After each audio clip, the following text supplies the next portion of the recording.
ከቀናት በፊት በአማራ ክልል ከሚንቀሳቀሱ የታጠቁ ኃይሎች መካከል የሆነው የአማራ ፋኖ ህዝባዊ ድርጅት ከድርጅታችን አግደናቸዋል ያላቸው ሁለት አባላቶቹ ዛሬ የአማራ ክልል መንግስት እንደ ድርጅት ከእኔ ጋር የሰላም ስምምነት ተደራደሩ ሲል አስታውቋል። በአማራ ክልል መንግስትና በአማራ ፋኖ ህዝባዊ ድርጅት አፋሕድ መካከል የዘላቂ ሰላም ስምምነት ተደርጓል ሲል መግለጫ ያወጣው የአማራ ክልል መንግስት ስምምነቱ የክልሉ መንግስት ለሰላም የሰጠው አማራጭ አንዱ አካል የሆነና ለቀጣይ የህዝብ ሰላማዊ እፎይታ መሰረት የሚጥል ነው ብሏል።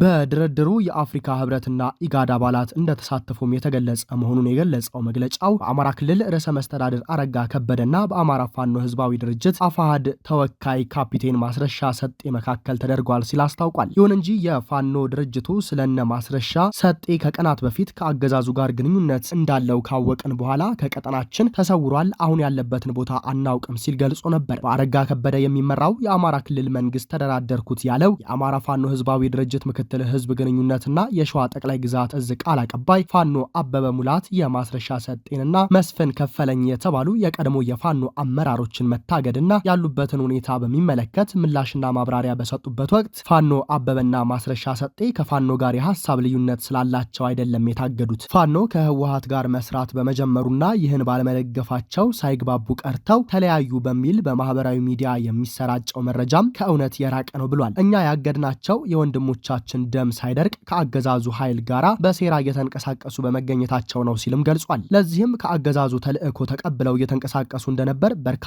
ማስረጃዎች ደርሰውናል ብሏል። መርህ አልባ በሆነ መንገድ ከብልጽግና ጋራ እንደራደር ሲሉም ነበር ሲል አንስቷል። በዚህም ክህደት ፈጽመዋል ሲል ከሷቸዋል። በድርድርም ይሁን እጅ በመስጠት ወደ ብልጽግና ለመግባት ማሰባቸውን እየነገሩን ነበር ያለው ፋኖ አበበ መንገዱን አመቻችተናል ሲሉም ነበር ብሏል። ይህ ለእኛም ከፍተኛ ድንጋጤ ነው የፈጠረብን ብሏል። ከብልጽግና ጀነራሎችና አመራሮች ጋር ንግግር እንደሚያደርጉ ከደረስንባቸው በኋላ በጥንቃቄ ሲንቀሳቀሱ ነበር ያለው ቃል አቀባዩ ከዚህ በኋላም ተሰውረዋል ሲል ገልጿል። ከሰራዊቱ ተነጥለው ከወጡ በኋላ ተሰውረዋል ያለም ሲሆን አሁን የት እንዳሉ አናውቅም ብሏል። በዛሬው ዕለትም እኒሁ ከድርጅቱ ተሰወሩ የተባሉት አካላት እጅ ሰጡ እየተባለ በሚዲያ ሰፊ ትኩረት ስቦ ከቆየ በኋላ ድርድር ማድረጋቸውን አሚኮ ዘግቧል። አፋሕድ የተባለው ድርጅት በክልሉ 4 እዞች እንዳሉት የሚገለጽ ሲሆን ሰፊ መዋቅር ያለው እንደሆነ ይናገራል።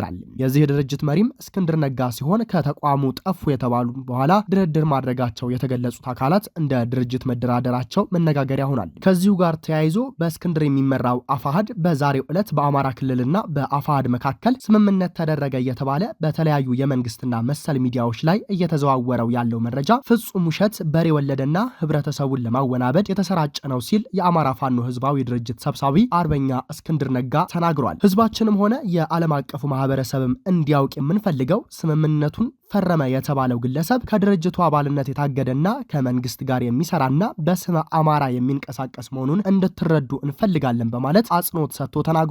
በዚህ ሐሰተኛ የተቀነባበረ በሬ የወለደ መረጃ ህዝባችን ግራ መጋባት የለበትም። አፋሕድ ከተመሰረተበት ጊዜ አንስቶ እስከ አሁኗ ደቂቃ ድረስ በየትኛውም ጊዜና ቦታ ከአገዛዙ ጋር ተገናኝቶም ተደራድሮም አያውቅም ሲል እስክንድር ነጋ የገለጸ ሲሆን በዚህና መሰል በሆኑ ከገዢው ፓርቲ ለሚወጡ መረጃዎች በጥንቃቄ መርምረው እንዲጠቀሙ ለትግሉ ደጋፊዎች መልእክቱን አስተላልፏል። በአማራ ክልል ከሚንቀሳቀሱ ታጣቂ ኃይሎች መካከል የአማራ ፋኖ ብሔራዊ ኃይል በማለት የሚጠራው ድርጅት አባል የሆኑት አስረስ ማረ ዳምጤ ዘጋርዲያንና ሌሎች ዓለም አቀፍ ሚዲያዎች ስላወጡት የፋኖ ኃይሎች እንቅስቃሴ በአማራ ህዝብ ላይ እየተፈጸመ ነው ስለተባለው የዘር ማጥፋት ዘገባ ማብራሪያ ሰጥቷል። አስረስ ማረ ከፍሪ ፕረስ ሚዲያ ጋር ባደረገው ቆይታ እንደተናገረው ስለ ፋኖ አሁናዊ ትግልና ወቅታዊ አሰላለፎች እንዲሁም ስለ ዓለም አቀፍ ሚዲያዎች ዘገባ በዝርዝር አስረድቷል።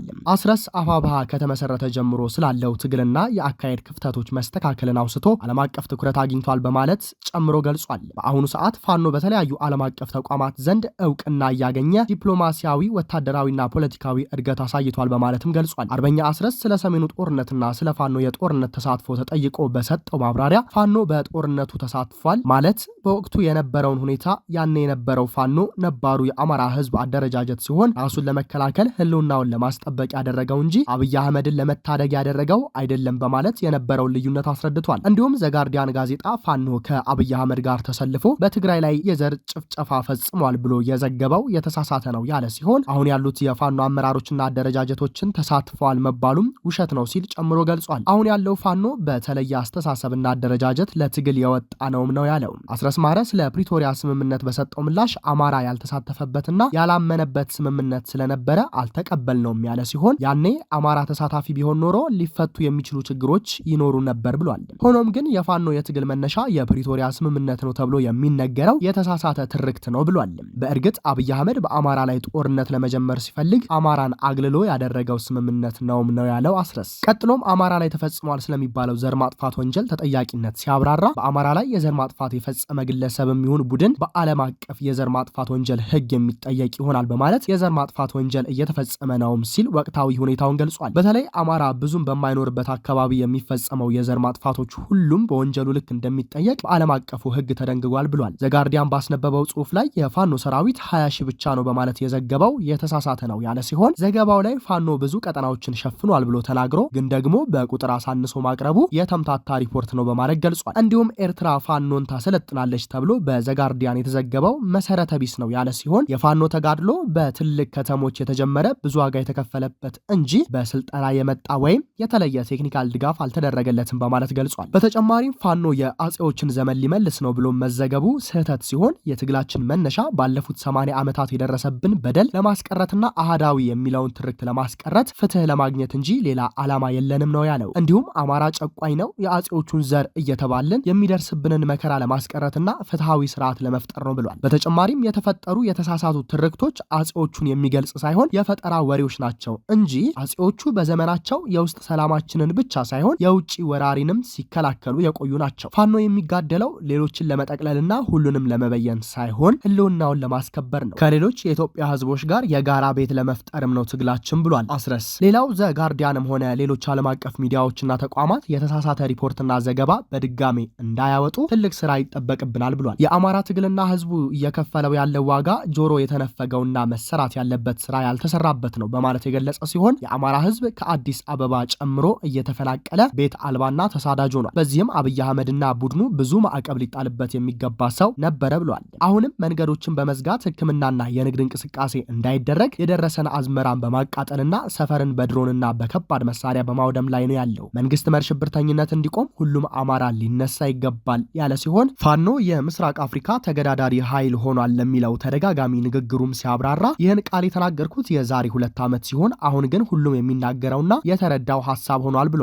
አክሎም የአማራን ትግል ከጓዳ ወደ አደባባይ ወጥቷልም ሲል ቀጠናውን የሚመጥን ተቋም መፍጠርንና አደረጃጀትን መስራት ይጠበቃል ነው ያለው። አብይ አህመድ በኤርትራ ላይ ጦርነት ይከፍታሉ ወይ ተብሎ ለተጠየቀውም ጥያቄ አስረስ ሲመልስ አብይ አህመድ አሁን አቅም ስለሌለው ጦርነት አይከፍትም፣ ጦሩን በታትነነዋል ሲል ገልጿል። እንዲሁም አብይ አህመድ በራሱ አቅዶ የሚሰራው የወደብም ሆነ የቀይ ባህር አጀንዳ የለውም፣ እያስጮኸ ያለው የላኪዎቹን አጀንዳና ዓላማ ነው በማለት የገለጸ ሲሆን ሆኖም አንድም ጥይት አይተኩስም ሲል አስረስ ማረ ማብራሪያውን አጠቃላል በማለት ያስነበበን ፍሪ ፕሬስ ሚዲያ ነው። የትግራይ ኃይሎች ከምክትል ፕሬዝዳንቱ ጋር ንግግር ቢያደርጉም ጽህፈት ቤቱን ለቀው ለመውጣት ፈቃደኛ አለመሆናቸው ተገልጿል።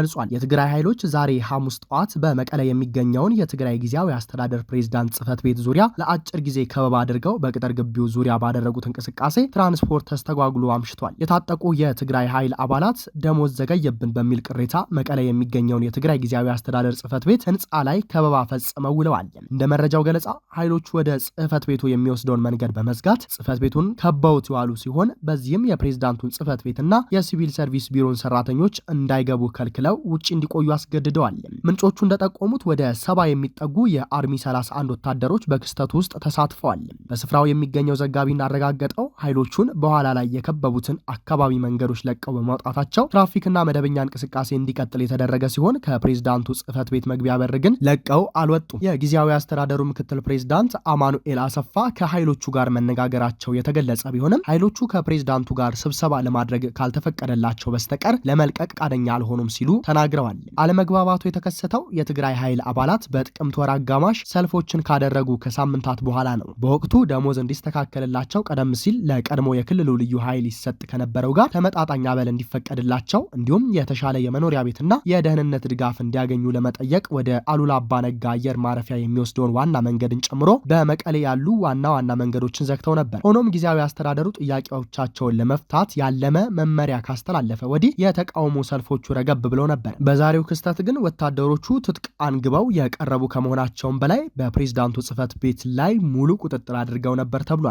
ምንጮች እንደገለጹት ከፍተኛ የጦር አዛዦችና የጊዜያዊ አስተዳደሩ ባለስልጣናት ስለ ክስተቱ ውይይት እያደረጉ ሲሆን በጉዳዩ ላይ አስተያየት እንዲሰጡ ፕሬዝዳንቱን ለማግኘት ያደረግነው ጥረት አልተሳካም በማለት የዘገበው አዲስ ስታንዳርድ ነው። ውድ የአርቲኤም ቤተሰቦቻችን ለዕለቱ የነበረን አንኳር የዜና መረጃችን ይህንን ይመስላል። ቸር ተመኘንም።